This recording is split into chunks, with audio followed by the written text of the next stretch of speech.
Sementara itu jumlah kasus COVID-19 baru yang dicatatkan nasional masih di atas 4.000 orang pada Sabtu 10 Oktober. Dibandingkan sehari sebelumnya jumlah kasusnya naik kembali.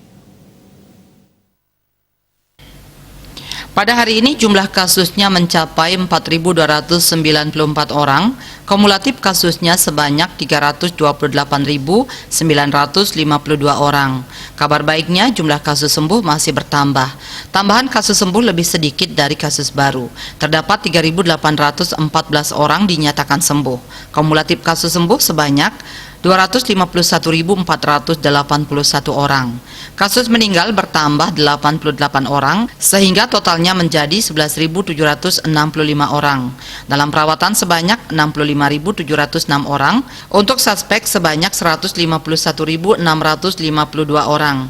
Sementara itu di Buleleng hari ini 8 pasien dinyatakan sembuh. Mereka berasal dari Kecamatan Buleleng 6 orang, Kecamatan Sawan dan Sukosade masing-masing 1 orang. Penambahan pasien baru dicatat sebanyak 5 orang. Mereka berasal dari Kecamatan Buleleng 3 orang dan Kecamatan Sukosade 2 orang. Dia Dewi, Bali Pos melaporkan.